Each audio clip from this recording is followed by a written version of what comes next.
Il est 9h moins le quart. Ouais. Nous sommes en direction de Aubagne, donc sur une petite route qui part du Castellet. Où sont les rafraîchissements, monsieur Greg? Ça te manque? Ça te manque? De l'hôtel éphémère, hein, du bungalow, comment ça s'appelle, du container où on a dormi. S'ils veulent pas que je commence à leur taper un scandale. Ouah, ça sent le Fennec ici. Écoute, sache qu'on a eu une inondation, donc te plains pas. Hein. Oh gros, t'as des pieds de géant. Mais ça nous empêche pas d'aller voir les embouteillages. Et pour l'instant, bah, c'est un peu mission failed, puisqu'il n'y a pas d'embouteillage en fait. Il n'y a pas d'embouteillage. Bah, il y avait un panneau d'entrée d'agglomération. Je l'ai pas vu. Mais je crois que je fais attention au panneau, moi. Mais bah oui, t'es conducteur. Moi, je suis dirigé par les dieux de la vitesse. Par le V8. Par le V8. Ok, j'ai un V8. Non, en fait, on va à la pharmacie pour Greg pour les ampoules essentiellement. Un peu de dentifrice aussi. Ils sont plus de la gueule. La jambe de bois. Bien fine. Ouais, bien fine parce que. T'es aux couleurs de la Pologne. Non, ça va en vrai. Ouais, je suis rouge et bleu. Pour moi, il y a eu pire l'année dernière. Ah ouais, non, il y a eu pire. Hein, Lucas? La route de Marseille qui passe par Aubagne, juste en passant par Cuges-les-Pins, pardon, pour aller jusqu'au Castellet, normalement c'était la pire. Donc à voir si effectivement c'est la pire ce matin. Et puis ce soir, on redescendra pour aller boire un coup, je sais pas où, à la Ciotat par exemple.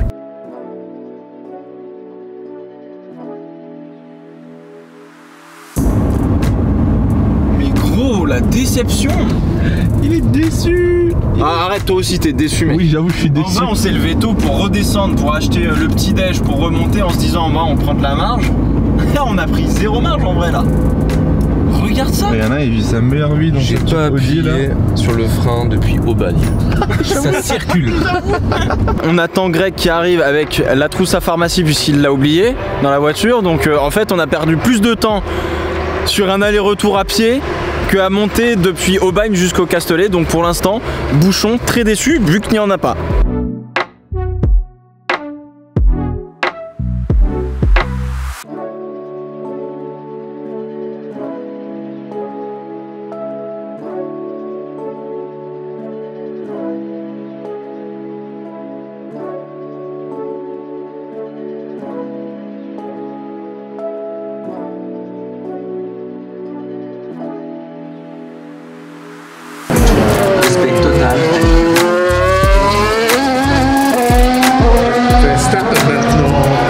C'est hyper impressionnant la manière dont la Mercedes elle réaccélère.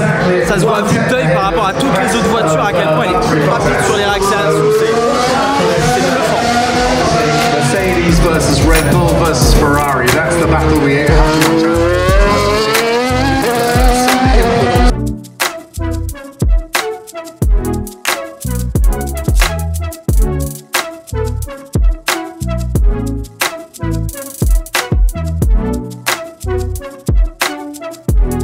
Yo tout le monde, c'est Despiello. Aujourd'hui on fait une vidéo sur F1 2019 qu'on n'a pas reçue. Bah là, on dirait que Toto dit Stewart après une vasectomie quoi. Nage dans ta combi. C'est pour les frites du McDo. Ah oui, employé du mois.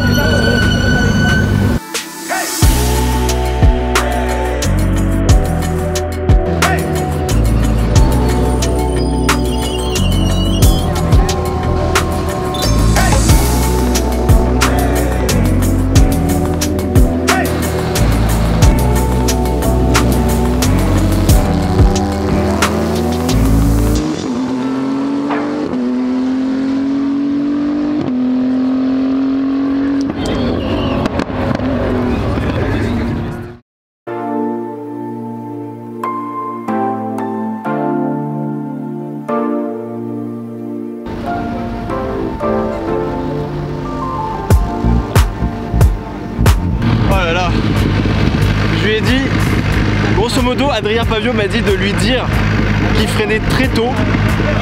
Il m'a dit, bah c'est ce qu'on va voir. Ça freine très tard, ça, et ça envoie. Signe plus de 200, la tête, putain, fallait bien caler la nuque dans le fond du paquet. Et surtout la tenir. Et alors dans signe, c'est là où tu sens tout ton corps et tu crois que tu vas t'arracher. Au top. Génial.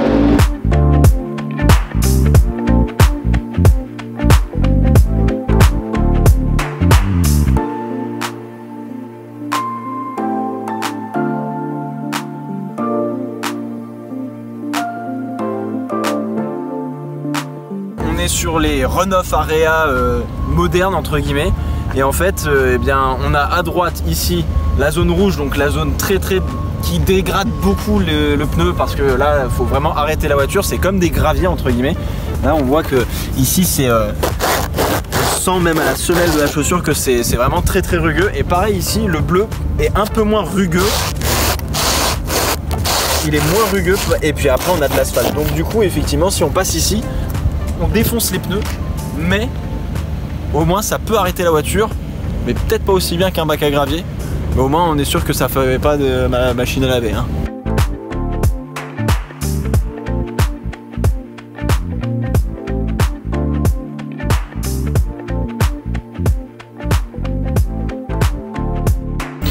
Nous sommes le samedi, nous redescendons, il est quelle heure? Putain, il est déjà 9h30. On redescend, on va essayer d'aller à la Ciotat, choper une navette justement avec Hydro pendant que Greg va remonter avec sa voiture pour voir l'état d'embouteillage qu'il y a. Mais pour l'instant, apparemment, il n'y a pas grand chose. On a repris le même chemin que hier pour aller à Aubagne. Donc voilà, parce que les accès pour aller à la Ciotat directement en fait sont réservés aux écuries de F1, aux VIP, ce que nous ne sommes pas visiblement puisque nous sommes staff. Donc on va voir ce que ça donne et ça va être sûrement intéressant de voir la navette.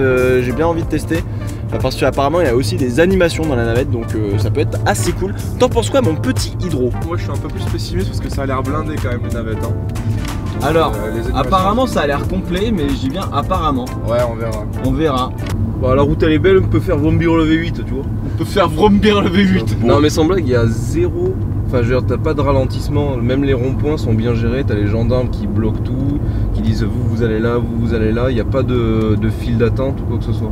Franchement, c'est bien géré.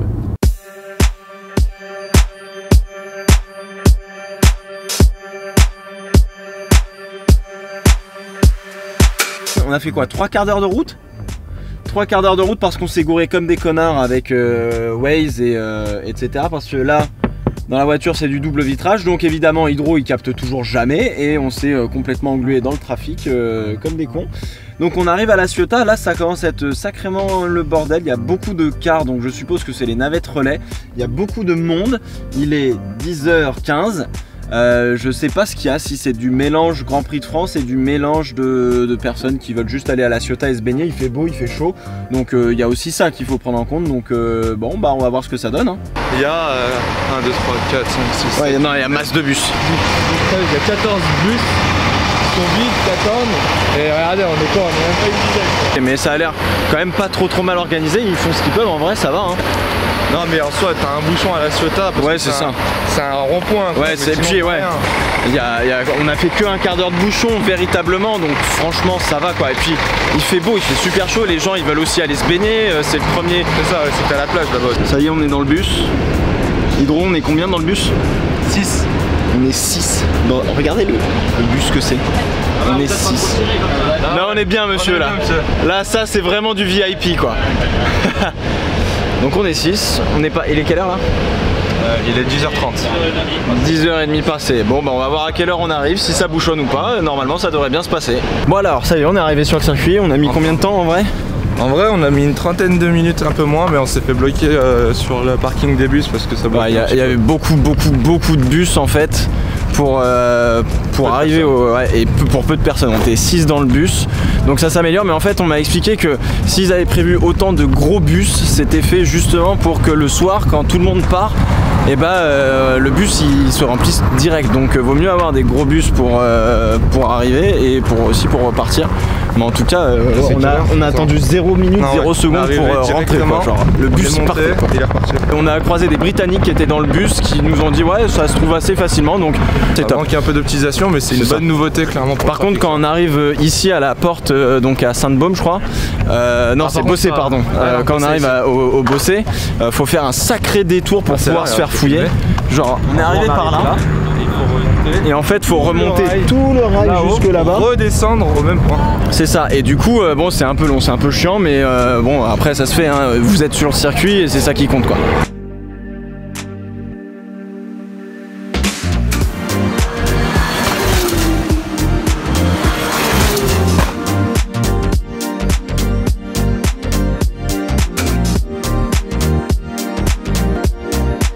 Pierrot, on va faire un karting. Putain. fait griller la place par Binotto et Mekies, c'est terrible. On arrive au karting et d'un coup, qui on va sortir d'une Alpha Stelvio, c'est ça? Oui, tout à fait. Mathias Binotto et Laurent Mekies en chemise blanche. Non mais le mec te fait juste 2 secondes avant. Non mais tu vas voir, on pourra pas faire un karting parce qu'il y aura Vettel qui va faire le con. Et là tu vois quoi?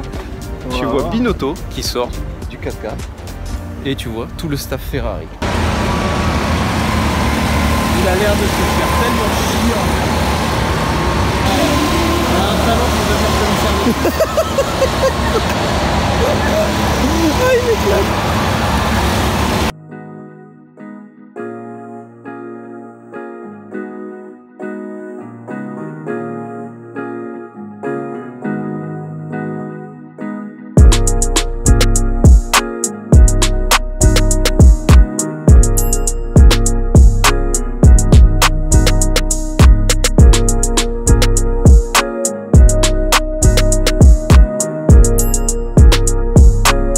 Oh papy, t'as vu comment tu filmes? Je te jure, mais à chaque fois t'as une dégaine, frérot. Monsieur Despiello, vous êtes à contre-jour. C'est incroyable. Bon là nous partons pourquoi, monsieur Despiello? Là on part pour faire du sim racing. Là on était au paddock. Pilote. On n'a pas trop le droit de filmer dans le... Ah putain, ah ouais, gênance absolue. On n'a pas trop le droit de filmer dans le paddock. On a vu Adrien Pavio. On a vu pas mal de gens et tout, c'était assez cool. Stewart, toute l'équipe Canal. Toute l'équipe Canal. Verstappen. Je suis plus petit que Verstappen. Hamilton. Hamilton qui passe. Qui est sacrément stock. Putain, il est stock, frère. Ah, c'est pas comme on a vu Pérez de loin. On a vu aussi le Carlos Sainz Jr. Ah, je l'ai pas vu. Si, ouais, il était en interview là. T'as l'œil du tigre. Au niveau du. Ouais, mais ouais, c'est normal, la base. Donc bon, on va voir ce que ça donne, mais ça va être cool. Donc on ressort du paddock et on va là-bas. Allez, range-moi Steve.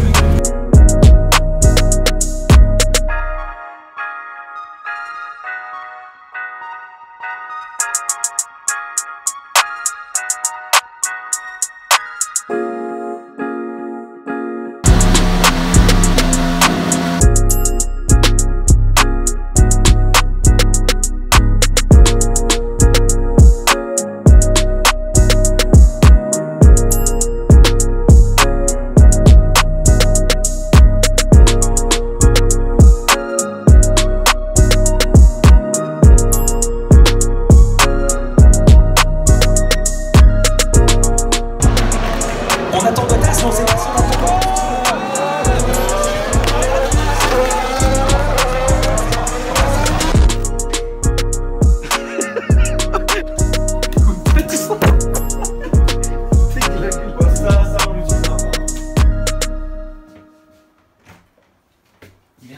Le mec ne bouge plus.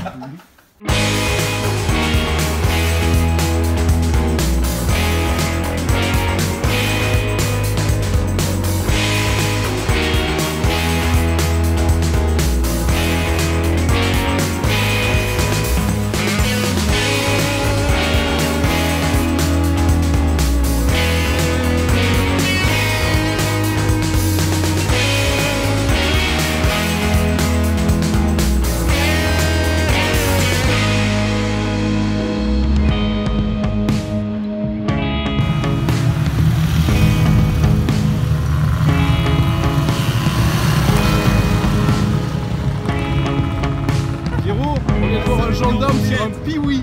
Celui qui est en mobilette là, on dirait dans Taxi 1 avec Daniel.